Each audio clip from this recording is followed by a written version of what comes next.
Como Vivendo em Casa, hoje vamos tratar dos tantos julgamentos fora de controle. Quando é que nós formamos opiniões e julgamentos pessoais? Nós começamos a fazer isso desde criança, com base na nossa convivência e em nós mesmos. Uma opinião se define como ideia ou julgamento que uma pessoa tem ou forma sobre algo ou alguém. As opiniões representam uma fonte de riqueza e também de inspiração. Escutando o que os outros pensam e opinam, nós temos chance de refletir sobre outros pontos de vista. E não significa que cada opinião seja uma verdade. São simplesmente opiniões pessoais, tanto as dos outros quanto as nossas. Por isso, é tão importante diferenciar as opiniões das afirmações baseadas em fatos comprovados, que são verdades que vão além dos argumentos. A opinião muitas vezes é confundida e usada como verdade, mas não é. Também não é uma notícia ou um fato. As opiniões ou julgamentos emitidos sobre pessoas ou também sobre situações, sem as devidas informações, nem deveriam sobreviver, porque promovem injustiças. E mudar de opinião quando existem bons argumentos que nos levam a isso é, no mínimo, muito sábio. Por isso, é importante juntar as informações a respeito antes de formar a sua opinião e escutar com atenção os argumentos de outras pessoas. O problema é que, cada vez mais, as pessoas acham que a realidade tem que se ajustar ao que cada um pensa e que os outros deveriam pensar a mesma coisa. E se não pensarem, o erro é deles, nunca nosso. Daí surge o que chamam hoje de sincericidas. Pessoas que emitem opiniões sem pensar, sem respeitar e nem medir as consequências. Dão opinião sem que a mesma tenha sido pedida, com a desculpa da abusada sinceridade, que é colocada como uma virtude, mas acabam cometendo sincericídios. Conforme o sábio Salomão, ele diz: a língua tem poder sobre a vida e sobre a morte. Isso faz com que desentendimentos virem discussões fortes e sem sentido.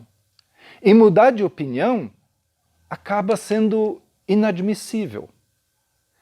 Mas vamos considerar aquele que mais foi julgado nesse mundo. Quais foram os julgamentos que Jesus teve?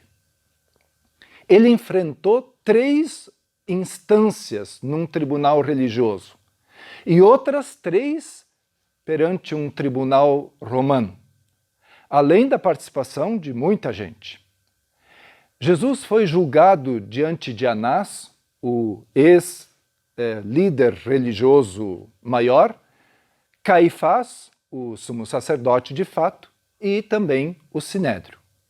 Os julgamentos religiosos mostraram em que grau os líderes religiosos o odiavam, porque intencionalmente desconsideraram muitas das próprias leis que eles tinham, havendo então muitas ilegalidades nesses julgamentos.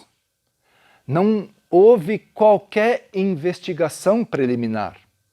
Os membros do tribunal religioso, o Sinédrio, eram reconhecidos por um acordo político, mas agiam por interesses próprios.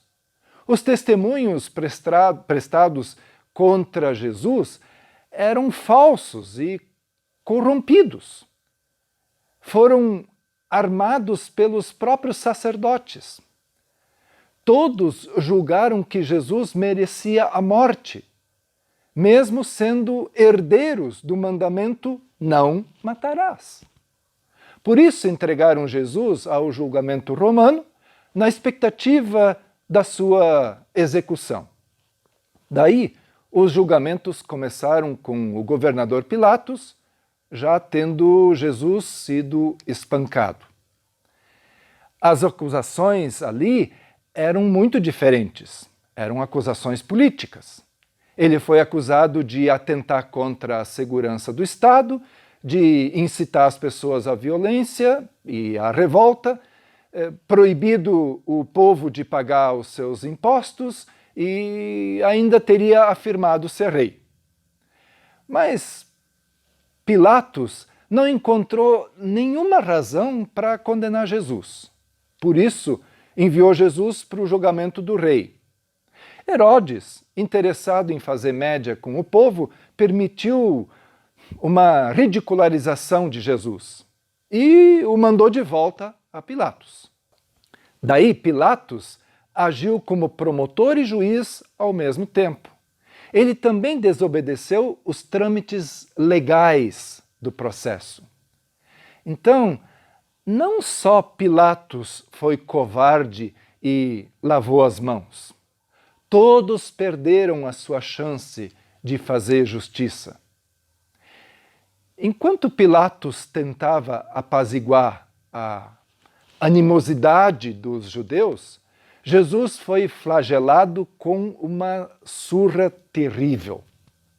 Os líderes judeus também convenceram a multidão a julgarem e a condenarem Jesus à morte e ainda afirmaram: o nosso único rei é o imperador. Vacilante, Pilatos atendeu ao clamor e entregou Jesus à vontade do povo. Jesus, o homem mais inocente na história do mundo, foi considerado culpado e condenado à pior morte que existia, pelo que ele acabou não fazendo. São julgamentos fora de controle mesmo, porque quando ainda podiam corrigir tantos erros, transferiram o julgamento para o povo, que já estava devidamente manipulado. A verdade não interessava mais. A politicagem é que prevaleceu. Tudo foi um faz de conta.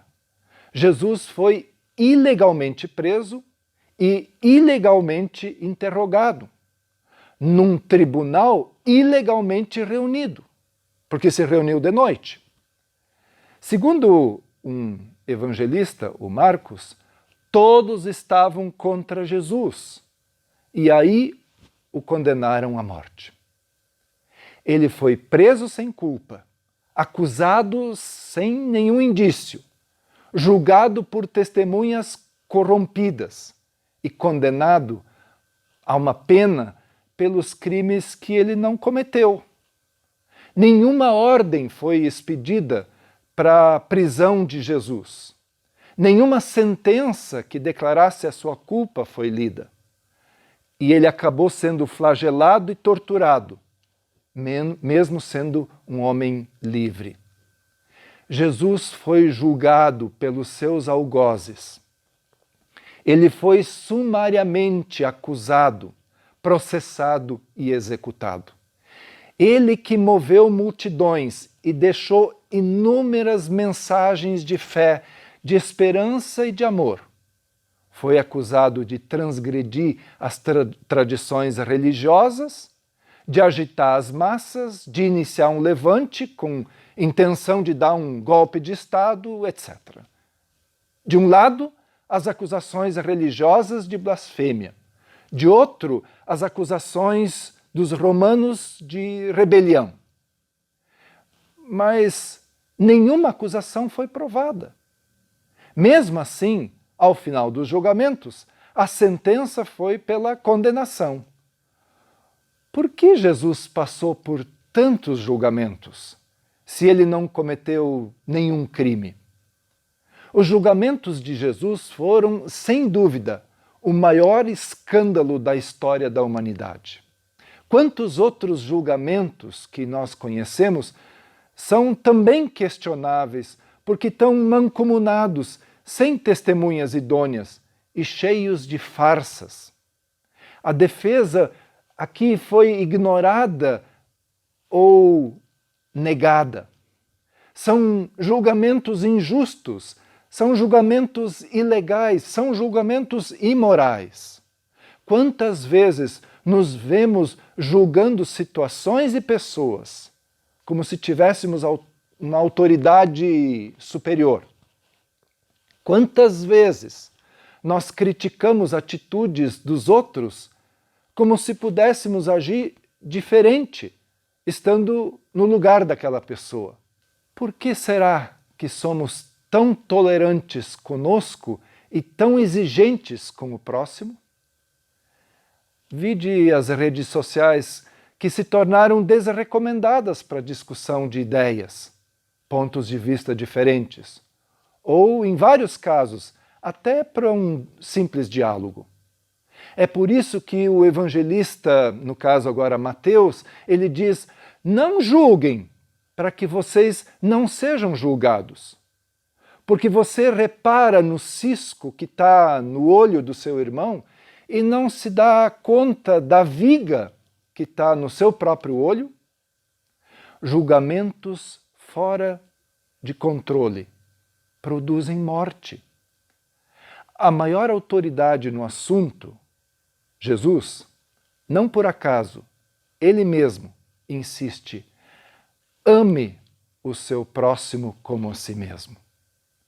E mais, amem os seus inimigos e orem por aqueles que os perseguem. Um grande abraço.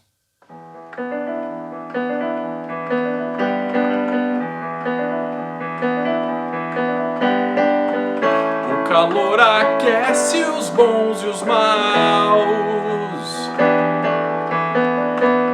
e essa febre inverte o que é real. Cada um enxerga o que quer ver. Se eu vencer não importa quem perder, o bem ou o mal, e agora quem vai dizer? Vai, transforma a história, traz o amor que renova a paz e a esperança que se perdeu.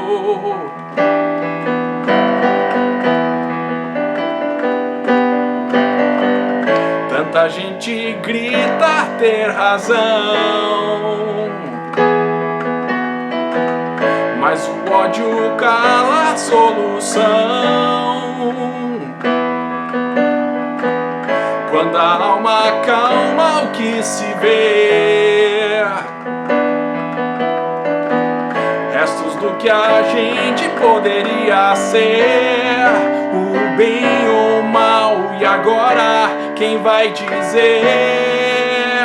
Vai, transforma a história, traz o amor que renova a paz e a esperança que se perdeu. Transforma a história, traz o amor que renova a paz e a esperança que se perdeu.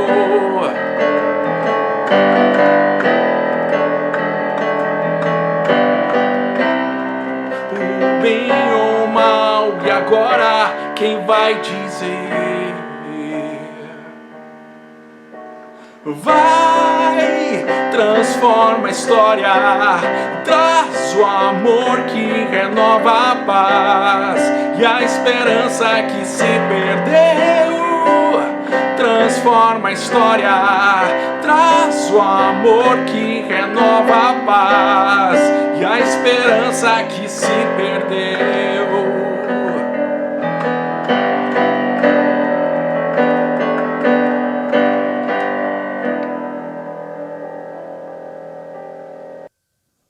Deixe-me aproveitar para ainda fazer um convite.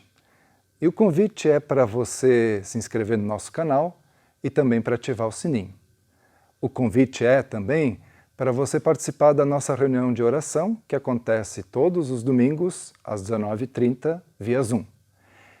E mais, se você tem crianças na sua casa ou conhecidas, use o vídeo que nós dispomos a cada domingo e também divulgue esse vídeo que é específico para as crianças.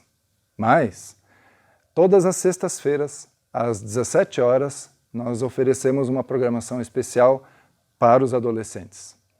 Mais ainda, a gente está voltando com a programação de pequenos grupos e a novidade é que nós temos 2 pequenos grupos novos e estamos integrando pessoas que queiram participar desse momento que é tão especial e que acontece aí durante a semana. Você é bem-vindo. Entre em contato para a gente intermediar e para a gente encaminhar essa participação. Um abraço de novo.